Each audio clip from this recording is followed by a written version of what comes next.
Hello guys, SolidWorks টিউটোরিয়ালে আপনাদের সবাইকে স্বাগতম। আজ সলিডওয়ার্কস টিউটোরিয়ালের 9th episode.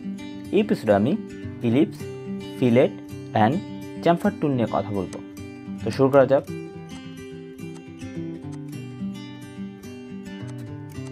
Firstly ইলিপসকে regular oval শেপও বলতে পারি। কমন মেজার থেকে ইলিপস টুল সিলেক্ট করি। যেহেতু এটি একটি সার্কেলের মতো প্রপারলি রাউন্ড না, তাই এক্ষেত্রে আমাদের দুটি রেডিয়াস ভ্যালু সেট করতে হবে, radius 1 and radius 2। Now partial ellipse, এটি আর্ক টুলের মতোই। এক্ষেত্রে আমাদের রেডিয়াস 1 সেট করতে হবে, দেন রেডিয়াস 2 অ্যান্ড 360 ডিগ্রির মধ্যে কত ডিগ্রি রাখতে যাচ্ছি।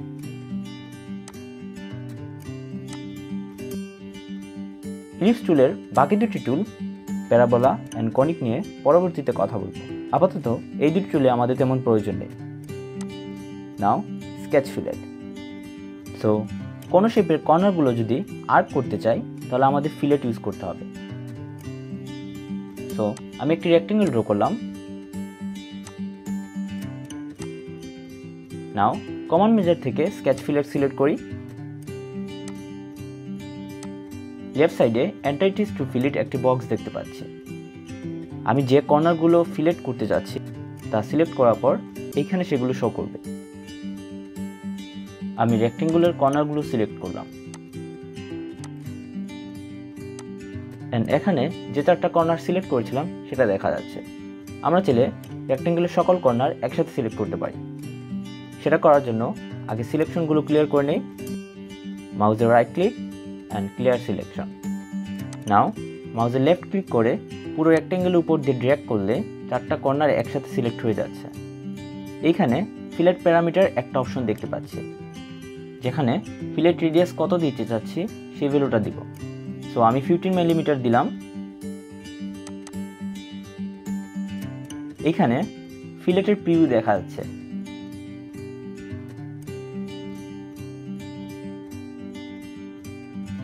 ফিলেট প্যারামিটার নিচে দুটো অপশন দেখতে পাচ্ছি। First, keep constant corner. এটা নিয়ে একটু পর কথা বলবো। যদি ডাইমেনশন ইচ ফিলেট বক্সটি টিকমার্ক করি তাহলে এই 15 মিলিমিটার রেডিয়াসটি রেক্টেঙ্গেলের প্রতিটি কর্নারে শো করবে। সো দেখা যাচ্ছে এইখানে প্রত্যেকটি কর্নারে আর্কের রেডিয়াস শো করছে। যদি আমরা ডাইমেনশন ইচ ফিলেট বক্সটি টিকমার্ক না করতাম তাহলে জাস্ট যে কোনো একটা কর্নারের রেডিয়াস শো করত। সো এখন দেখা যাক কিপ কনস্ট্যান্ট কর্নার্স কি মিন করে। আগে ওয়ার্কিং এরিয়া ক্লিয়ার করে নিই। নাও অরিজিন পয়েন্টের সাথে কানেক্ট রেখে একটি ট্রায়াঙ্গেল ড্র করলাম।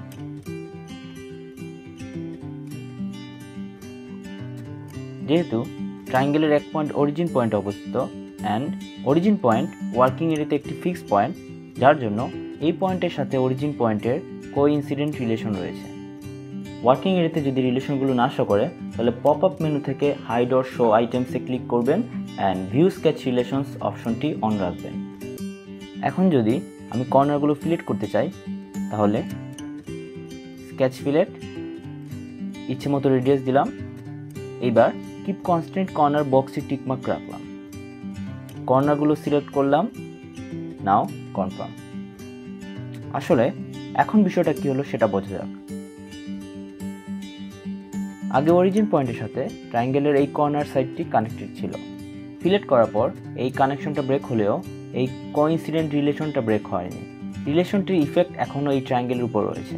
আমি যদি এমন কোনো কিছু করতে যাই যেটা এই কোইন্সিডেন্ট রিলেশনের উপর ইফেক্ট করে তাহলে এরর শো করবে। এ সম্পর্কে পরবর্তীতে আরও ডিটেলসে জানতে পারবো। এটাই মূলত কিপ কনস্ট্যান্ট কর্নারের কাজ। এটা অ্যাক্টিভ করলে কর্নারগুলোতে যে রিলেশনগুলো ছিল সেগুলো থেকে যাবে। আবার অপারেশন আন্ডু করে ফিলেট টুলে ক্লিক করলাম। এবার আমি কিপ কনস্ট্যান্ট কর্নার বক্সটি ব্ল্যাঙ্ক রাখলাম, যার ফলে কোইন্সিডেন্ট রিলেশনটা আর থাকলো না। অনেক সময় রিলেশনগুলো থাকার দরকার হয়, যার জন্য এই কিপ কনস্ট্যান্ট কর্নার বক্সটি প্রয়োজন। নাও চ্যাম্ফার টুল। আমরা যদি কোনো শেপের কর্নারগুলো স্ট্রেট লাইন করতে চাই তাহলে চ্যাম্ফার টুলটা ইউজ করব। সো অ্যাগেইন একটা রেক্টেঙ্গল ড্র করলাম।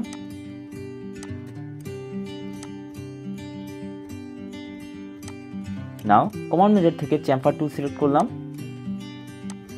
লেফট সাইডে চ্যামফার প্যারামিটারে angle to distance and distance to distance দুটো অপশন দেখতে পাচ্ছি।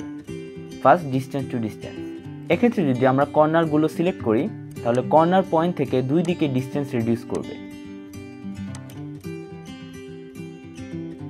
এখানে কর্নার পয়েন্ট থেকে দুই দিকে 10 সেন্টিমিটার ডিস্টেন্স রিডিউস পেয়েছে। সো এখন ইকুয়াল ডিস্টেন্স অপশনটি রিমুভ করে দিলাম। আমি D1 10 millimetre and D2 20 millimetre set করলাম। এখন যদি এই ভ্যালুগুলো কর্নারে সেট করতে চাই তাহলে আগে কর্নার সিলেকশনগুলো আনডু করে নিতে হবে। আনডু করে নিলাম।